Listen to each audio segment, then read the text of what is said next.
Marc. Chapitre 14. La fête de Pâques et des pains, sans levain devait avoir lieu 2 jours après. Les principaux sacrificateurs et les scribes cherchaient les moyens d'arrêter Jésus par ruse, et de le faire mourir. Car ils disaient, que ce ne soit pas pendant la fête, afin qu'il n'y ait pas de tumulte parmi le peuple. Comme Jésus était à Béthanie, dans la maison de Simon le lépreux, une femme entra, pendant qu'il se trouvait à table.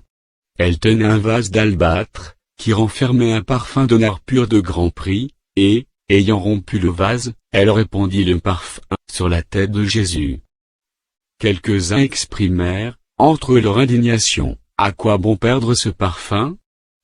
On aurait pu le vendre plus de 300 deniers, et les donner aux pauvres. Et ils s'irritaient contre cette femme. Mais Jésus dit, laissez-la. Pourquoi lui faites-vous de la peine? Elle a fait une bonne action à mon égard, car vous avez toujours les pauvres avec vous, et vous pouvez leur faire du bien quand vous voulez, mais vous ne m'avez pas toujours. Elle a fait ce qu'elle a pu, elle a d'avance embaumé mon corps pour la sépulture. Je vous le dis en vérité, partout où la bonne nouvelle sera prêchée, dans le monde entier, on racontera aussi en mémoire de cette femme ce qu'elle a fait. Judas Iscario, l'un des 12, alla vers les principaux sacrificateurs, afin de leur livrer Jésus. Après l'avoir entendu, ils furent dans la joie, et promirent de lui donner de l'argent. Et Judas cherchait une occasion favorable pour le livrer. Le premier jour des pains sans levain, où l'on immolait la Pâque, les disciples de Jésus lui dirent, « Où veux-tu que nous allions te préparer la Pâque ?» Et il envoya 2 de ses disciples, et leur dit, « Allez à la ville, vous rencontrerez un homme portant une cruche d'eau, suivez-le. Quelque part qu'il entre, dit au maître de la maison. » Le maître dit, « Où est le lieu où je mangerai la Pâque avec mes disciples? Et il vous montrera une grande chambre haute, meublée et toute prête. C'est là que vous nous préparerez la Pâque. » Les disciples partirent, arrivèrent à la ville, et trouvèrent les choses comme il le leur avait dit, et ils préparèrent la Pâque. Le soir étant venu, il arriva avec les 12. Pendant qu'ils étaient à table et qu'ils mangeaient, Jésus dit, « Je vous le dis en vérité, l'un de vous, qui mange avec moi, me livrera. » Ils commencèrent à s'attrister, et à lui dire, l'un après l'autre, « Est-ce moi ?» Il leur répondit, « C'est l'un des 12, qui met avec moi la main dans le plat. Le Fils de l'homme s'en va selon ce qui est écrit de lui. Mais malheur à l'homme par qui le Fils de l'homme est livré.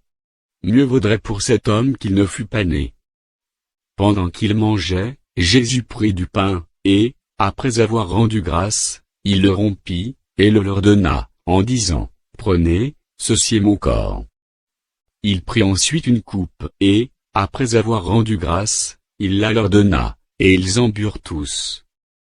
Et il leur dit, « Ceci est mon sang, le sang de l'alliance, qui est répandu pour plusieurs. Je vous le dis en vérité, je ne boirai plus jamais du fruit de la vigne, jusqu'au jour où je le boirai nouveau dans le royaume de Dieu. » Après avoir chanté les cantiques, ils se rendirent à la montagne des Oliviers. Jésus leur dit, « Vous serez tous scandalisés, car il est écrit, je frapperai le berger, et les brebis seront dispersées.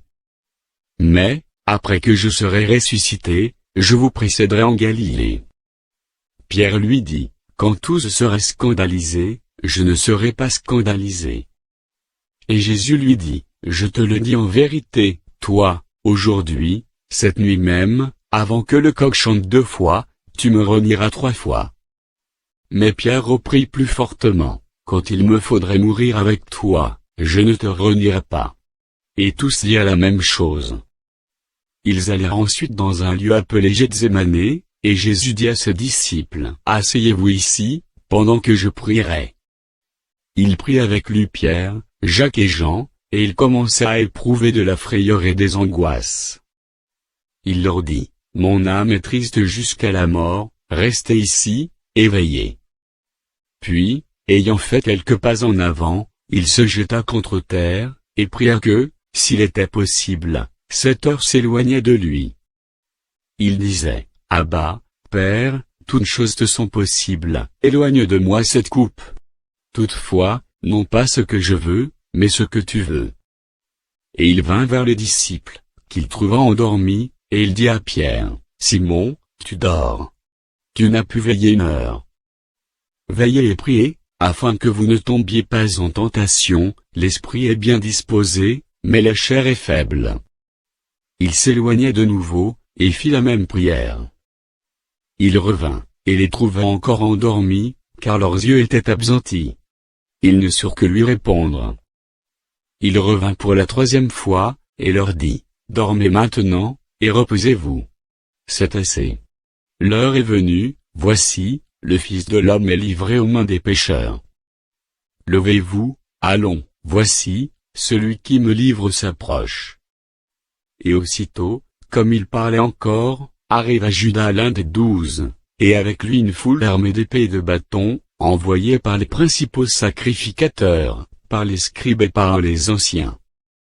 Celui qui le livrait leur avait donné ce signe, celui que je baiserai, c'est lui, saisissez-le, et emmenez-le sûrement. Dès qu'il fut arrivé, il s'approcha de Jésus, disant, Rabbi. Et il le baisa. Alors ces gens mirent la main sur Jésus, et le saisirent. Un de ceux qui étaient là, tirant l'épée, frappa le serviteur du souverain sacrificateur, et lui emporta l'oreille. Jésus, prenant la parole, leur dit, vous êtes venus, comme après un brigand, avec des épées et des bâtons, pour vous emparer de moi. J'étais tous les jours parmi vous, enseignant dans le temple, et vous ne m'avez pas saisi. Mais c'est afin que les Écritures soient accomplies. Alors tous l'abandonnèrent, et prirent la fuite. Un jeune homme le suivait, n'ayant sur le corps qu'un drap. On se saisit de lui. Mais il lâcha son vêtement, et se sauva tout nu. Ils emmenèrent Jésus chez le souverain sacrificateur, où s'assemblèrent tous les principaux sacrificateurs, les anciens et les scribes. Pierre le suivit de loin, jusque dans l'intérieur de la cour du souverain sacrificateur, il s'assit avec les serviteurs, et il se chauffait près du feu. Les principaux sacrificateurs, et tout le Sanhédrin, cherchaient un témoignage contre Jésus, pour le faire mourir, et ils n'en trouvaient point, car plusieurs rendaient de faux témoignages contre lui, mais les témoignages ne s'accordaient pas. Quelques-uns se levèrent, et portèrent un faux témoignage contre lui, disant, nous l'avons entendu dire, je détruirai ce temple fait de main d'homme, et en 3 jours j'en bâtirai un autre, qui ne sera pas fait de main d'homme. Même sur ce point-là leurs témoignages ne s'accordaient pas. Alors le souverain sacrificateur, se levant au milieu de l'assemblée, interrogea Jésus, et dit, ne réponds-tu rien? Qu'est-ce que ces gens déposent contre toi? Jésus garda le silence, et ne répondit rien. Le souverain sacrificateur l'interrogea de nouveau, et lui dit, es-tu le Christ, le Fils du Dieu béni? Jésus répondit, je le suis. Et vous verrez le Fils de l'homme assis à la droite de la puissance de Dieu, et venant sur les nuées du ciel.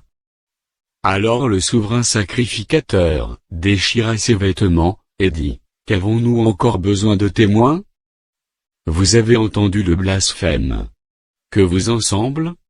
Tous le condamnèrent comme méritant la mort.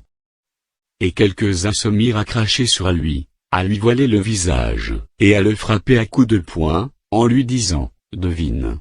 Et les serviteurs le reçurent en lui donnant des soufflets. Pendant que Pierre était en bas dans la cour, il vint une des servantes du souverain sacrificateur. Voyant Pierre qui se chauffait, elle le regarda, et lui dit, toi aussi, tu étais avec Jésus de Nazareth. Il le nia, disant, je ne sais pas, je ne comprends pas ce que tu veux dire. Puis il sortit pour aller dans le vestibule. Et le coq chanta.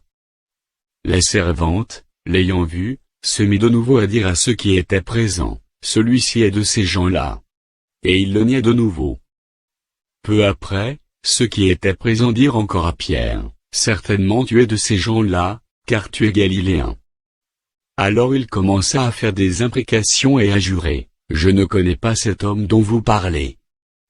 Aussitôt, pour la seconde fois, le coq chanta.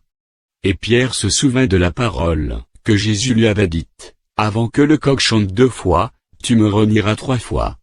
Et en y réfléchissant, Il pleurait.